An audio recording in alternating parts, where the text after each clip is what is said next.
تظفري لا تجزعي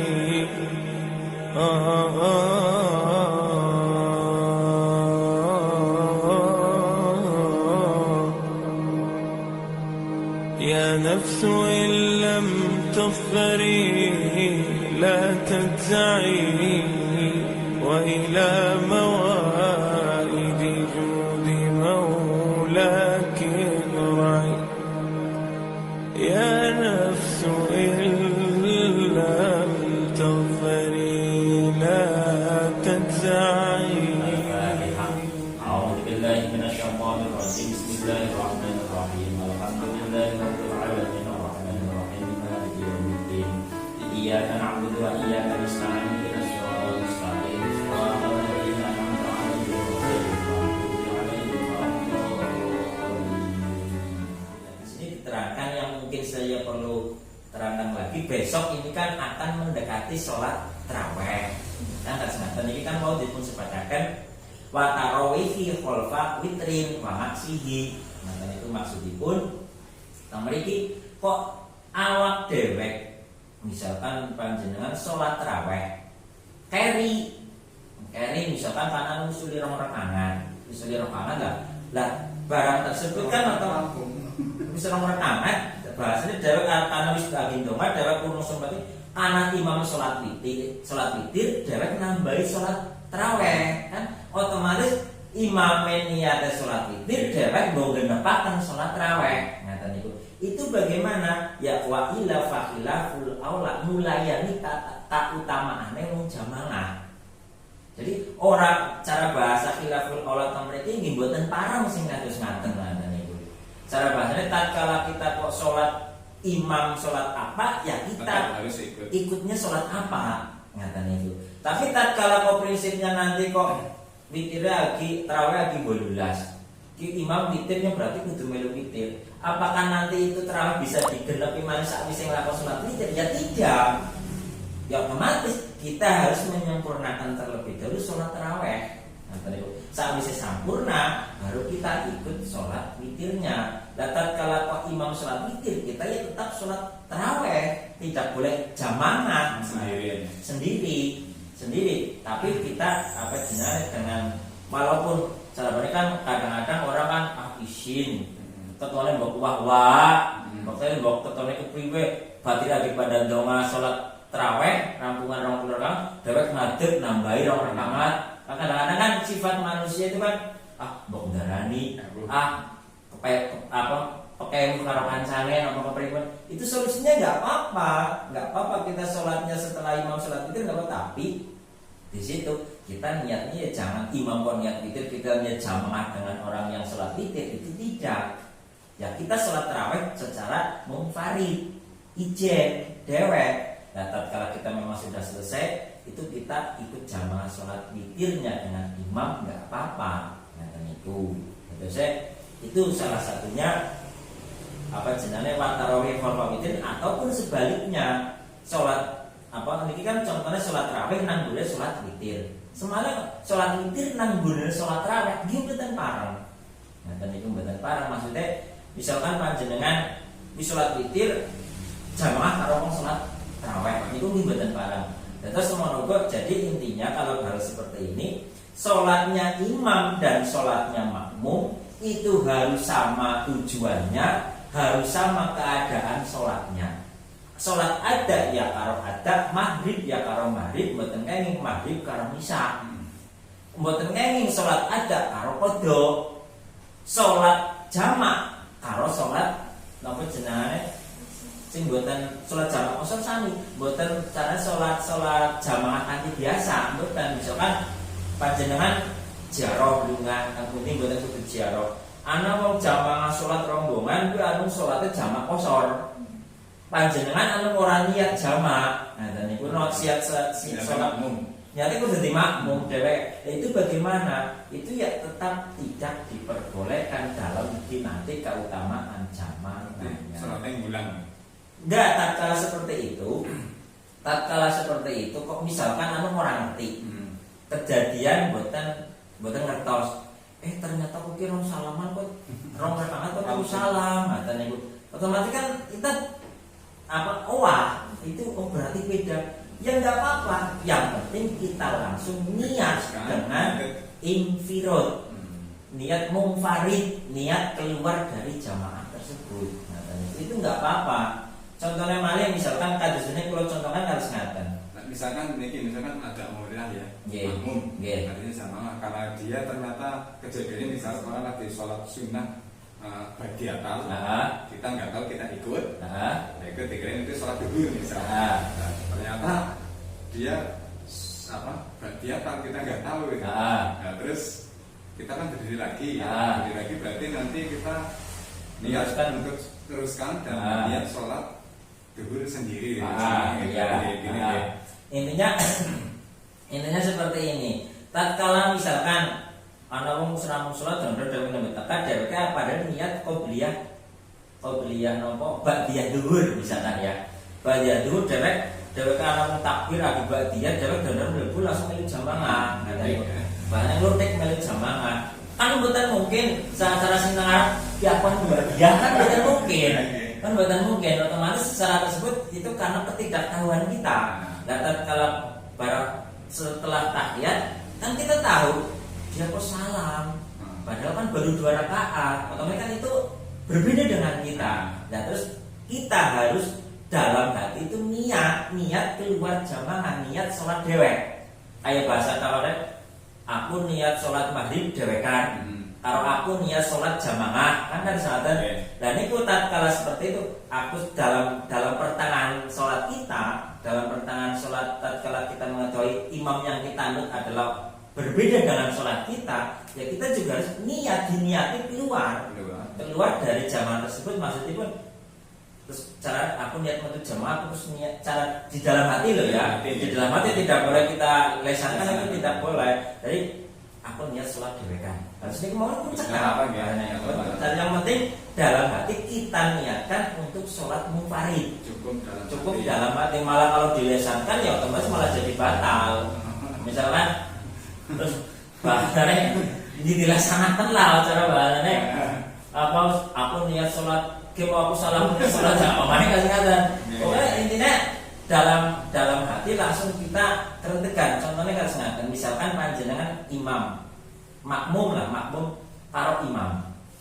Lah imam tersebut tidak mengetahui bahwasanya di telapak kanan misalkan nang telapak kanan niku enten tembeleke. Lah tumrape imam karena dia tidak tahu, dia tetap boleh meneruskan. Tapi tumrape makmum ngertos kayak imam ku ana tembeleke. Ngaten niku. Kok jenengane sarunge ana najise. Ngaten niku.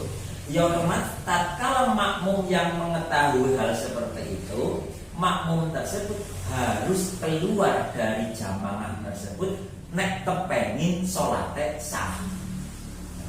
Karena apa? Gerakannya nggak sama dengan imam. Ya otomatis. Misalkan ada 40 ini 39 38 ikut imam. Karena kita tahu kita beda sendiri nggak apa-apa. Ya nggak apa-apa. Tapi dengan catatan kita diniati munfarid, keluar dari jamaah, niat sholat dewekan. Nek kepengin sholat dewek sah. Tapi nek kepengen ora sah, mungkin karena izin, mungkin karena gengsi, ya mboten sah. Tapi nanti setelah selesai jamaah kita wajib mengulang sholat kembali. Karena apa?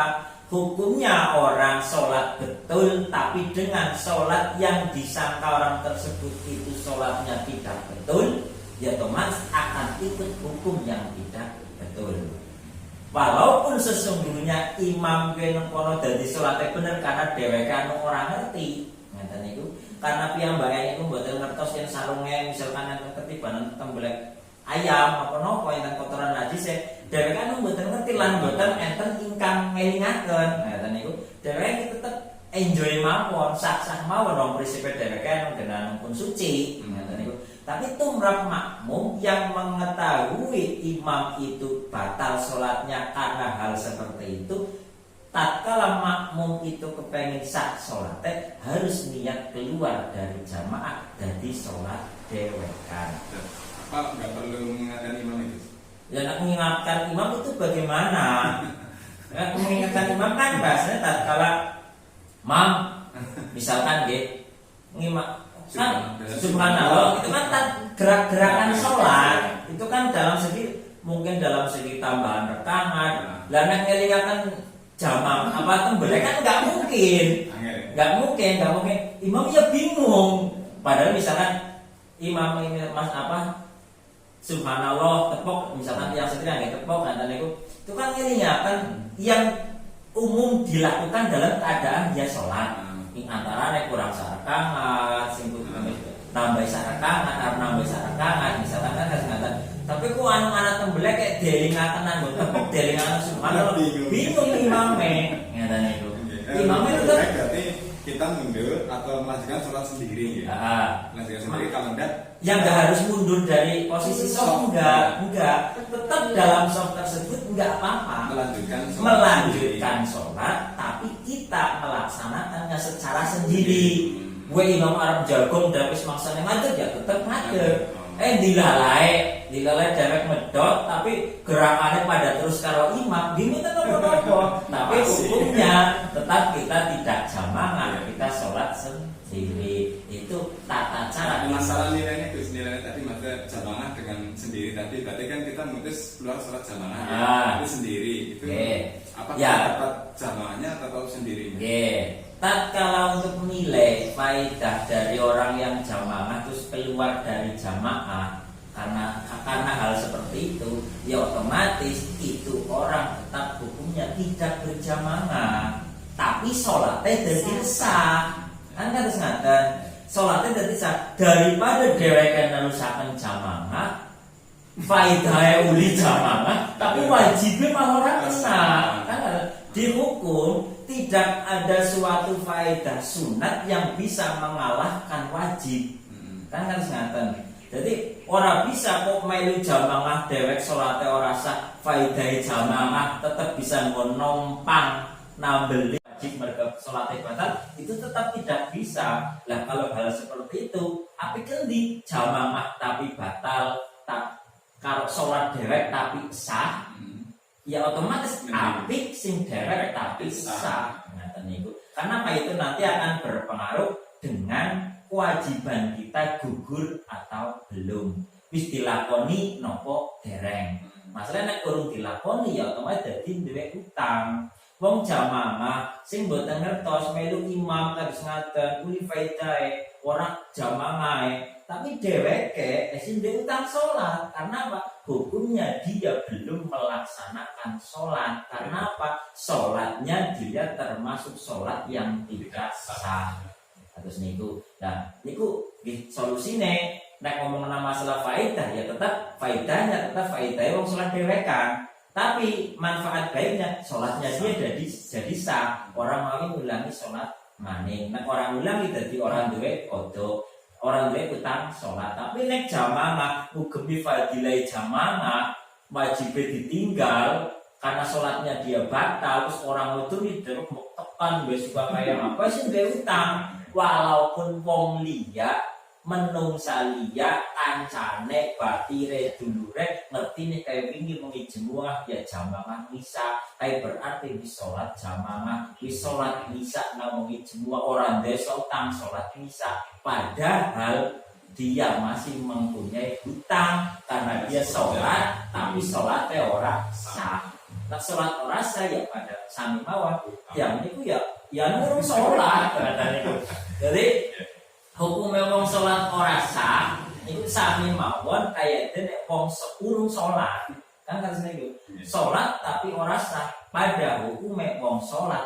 Wong sing urung sholat pada urung lakoni. Intinya kan harus ngaten.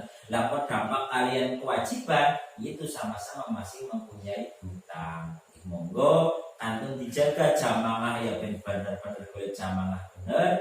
Sing contohnya niku lah masalah mufaiz sing sering kelaku. Niku sing sering kelaku nang jamaah niku kan mungkin harus ngaten ngerti imamnya salah. Mungkin contoh mali kita kok dalam sholat jamaah ngiyakini Fatihah imam ora bener. Orang masalah batalan orang kayak tasdid imam ora bener. Kayak nongkrong oleh maca Fatihah dawane ora pas. Merasa seperti itu, kita kok tetap ikut jamaah, ya tetap kita batal. Karena kita meyakini bahwasanya imam boleh maca Fatihah ora bener, nek maca Fatihah ora bener otomatis salate batal. Dewek manut karo imam salat batal walaupun mungguhe awak dewek dadi batal. Misalkan imam nyatanya bener, tapi dewek meyakini orang mantap kayak imam salah, kayak macamnya salah, pasti dia kurang. Walaupun dia memang sudah betul. Pun dewek meyakini menyangka imam seperti itu. Kita ikut yang mana? Ikutnya dengan imam yang salah. Walaupun bagi pribadinya imam betul, tapi tumrap kita salah, kita jamaah dengan imam tersebut, kita ikut sholat yang batal. Nah, wong melu karo sholat batal, ya sholatnya dewek jadi batal walaupun orang lakoni perkara sing batalaken sholat. Dalam artian imamnya tetap sah, cuman kita karena punya keyakinan dia baca yang salah, kita jangan meneruskan Mufarid. Ya. Tatkala ini sholatnya sah, tapi tatkala meneruskan jamaah karena ngugemi fadilah jamaah malah dewek sholatnya sing dados mboten sah. Lah pramila nek jamaah dengan imam itu kita harus husnudzon, yakin nang pertengahan sholat, jangan sampai kita menyangka bahwasanya imam itu melaksanakan sholatnya itu tidak sah. Tapi tatkala kita mempunyai prasangka seperti itu, terlanjur dia prasangka seperti itu, solusinya metu saka jamaah. Nah, itu untuk membetulkan nerakaken napa jenis salat awak dhewek iki wis bener sah napa mboten sesuai dengan hukum fikih. Masalah ganjaran mboten enten sing ngertos. Sing penting ugeme awak dhewek salat sah lan mboten sesuai dengan hukum fikihnya. Nek wis fikih bener syarat rukunnya dilakoni berarti ya sah. Masalah ganjaran orang bakal bisa menyang. Masalahnya apa? Nanti tetap akan berdampak. Sholatnya wong sing khusyuk, kalau sing kurang Fatihah khusyuk, sholatnya wong sing jamaah kalau maca sarungwa di mulai ngarepe, kalau sing sholatnya ikut teman-teman boten maca sarungwa di mulai ngarepe, itu tetap akan berbeda. Tapi nanti itu tetap yang mengetahui secara pastinya Gusti Allah. Awak dewek ora bakal bisa memvonis sholat iki ganjarane semeneh. Sholat iki kayak itu tidak akan bisa. Tapi nanti lantaran mengatakan yang penting sholat kita sesuai dengan hukum fikihnya, karena seperti yang kemarin saya katakan, nang Al-Quran itu namun aqimus sholat, konjumenakan sholat, tapi tata caranya itu ada pada pengertian kitab fikihnya. Monggo kula panjenengan ugemi kemauan pertama tingkatannya awak dewek sing penting nggo pondasine wong nglakoni ibadah karo pangeran, fikih dikandeli, fikih dibeneri sing sak suwe sapa nek wis pas karo fikih mantep kowe bener, masalah bener lan ora ana secara hakikate kamu nggo pangeran pun dipasrahkan kalian pangeran. Yang penting kita ibadah lillahi taala, mboten kanten ibadah ngarep-arep pujian sakang tiang nopo para pamrih-pamrih pinten niku mboten. Lah tampilan menika ugi yo ngamal ibadah kula panjenengan saged dipun tampi teng pangeran lan saged andadosaken bekal kula panjenengan sedaya benjang madhep wonten ing pangeran. Amin Allahumma amin. Monggo panjenengan kula panjenengan kula panjenengan ngapunten